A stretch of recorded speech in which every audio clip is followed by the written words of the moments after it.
A ideia que saiu de Sartre, na peça Entre Quatro Paredes, quando ele imagina pessoas numa espécie de inferno claustrofóbico e uma personagem diz que o inferno são os outros.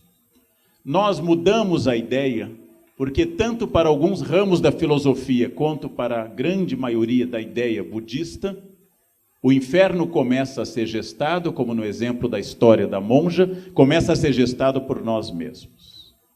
O inferno é uma opção de entrar em um discurso de ódio. O inferno é uma opção de eu ceder à raiva. O inferno é uma opção de eu transformar aquilo que eu discordo em um movimento destrutivo de aniquilação do outro. Naturalmente, desarmar pela consciência, pelo exercício, pela meditação, pela sabedoria, essa bomba relógio que nosso eu, nosso narciso, nossa vaidade produz em nós. Bomba relógio que faz com que as pessoas, como eu sempre lembro, sejam capazes de perseguir um homem que cortou a sua frente. Sejam capazes de ir atrás de um carro que cortou, arriscando o carro, sua família e a si próprios, por causa de um gesto passageiro, irrelevante, mas que feriu o meu narciso. E eu entrei em um círculo de diálogo com a raiva ou descuido do outro. Como eu disse, citando a um monge que conheci em Wutaishan, na China, quando eu atiro uma brasa cheia de raiva em alguém, talvez eu atinja a pessoa com a minha palavra, que é a brasa incandescente. Mas em 100% dos casos eu queimo a minha mão. Então o problema não está apenas em ser compreensivo com os outros, não por uma caridade ou uma compaixão externa, mas por uma educação interna que coloca no meu caminho, como me ensinou um religioso jainista na Índia, que coloca no meu caminho pessoas difíceis para que eu queime karma. E algumas pessoas queimam karma em 3º grau, rapidamente e com intensidade. Toda vez que alguém me enfrenta, toda vez que alguém discorda de mim, ela está sugerindo que eu saia da minha zona de conforto. Está sugerindo que minha vaidade não me domine. Está mostrando que eu sou limitado em relação ao universo. Está me convidando a crescer.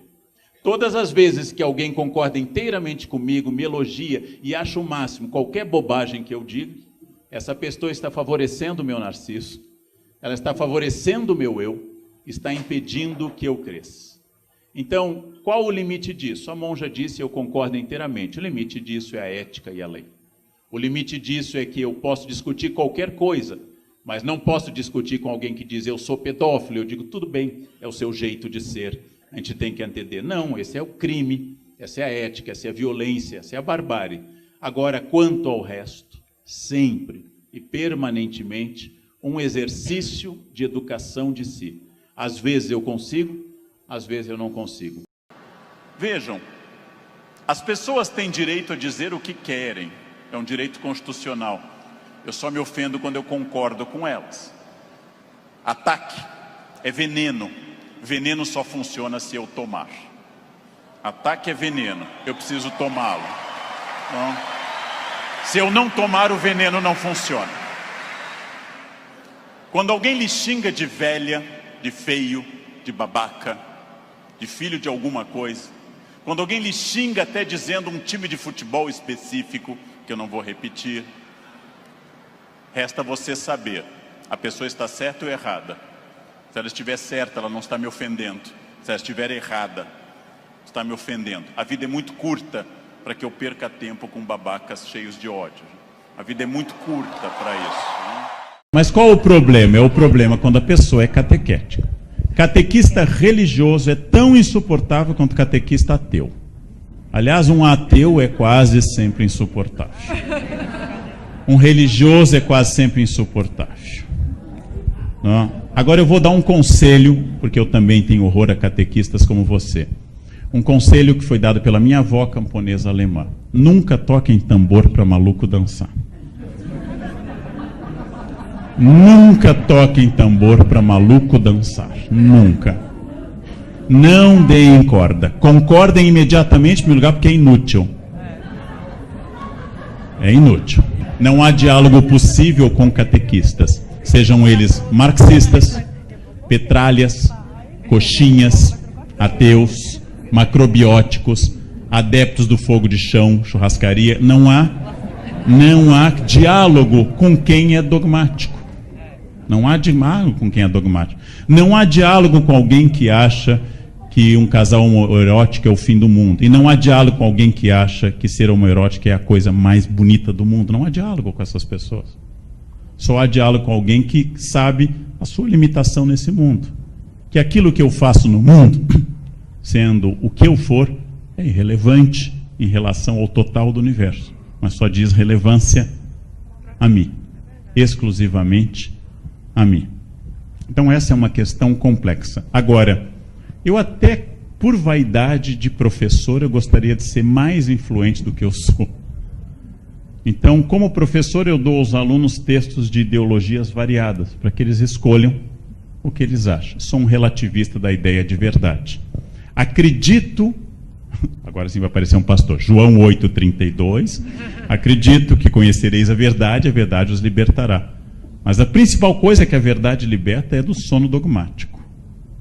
O sono dogmático. Ou seja, da crença que aquele meu universo totaliza tudo. Geralmente acompanhada de pessoas de formação deficitária. Temo um homem de um livro só. Temo aquela pessoa que estudou as reformas sociais de Beccaria na Itália e cita isso o resto da vida. Temo uma pessoa que compreendeu as digestas de Justiniano e acha aquilo a chave da sabedoria. Tem uma pessoa que lê uma biografia de Clóvis Bevilacqua e passa a citar aquilo durante 30 anos. Temo muito isso. Temo tudo isso. Gosto das pessoas que leram coisas contraditórias e que têm dúvidas. Pessoas que têm dúvidas conversam. A dúvida é o início de todo o processo filosófico.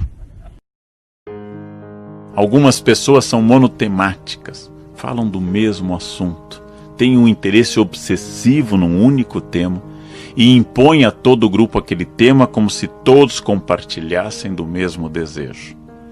Outras pessoas são particularmente agressivas, usam um tom de voz, uma argumentação e uma imposição que perturbam o ambiente. Outras são o que nós costumamos chamar de folgadas. Nada fazem, consideram que os outros devem colaborar para que ela seja feliz.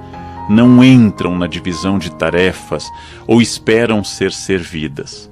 Há muitas formas de dificuldade e em todo o ambiente familiar e de trabalho existem parentes e existem colegas que são difíceis.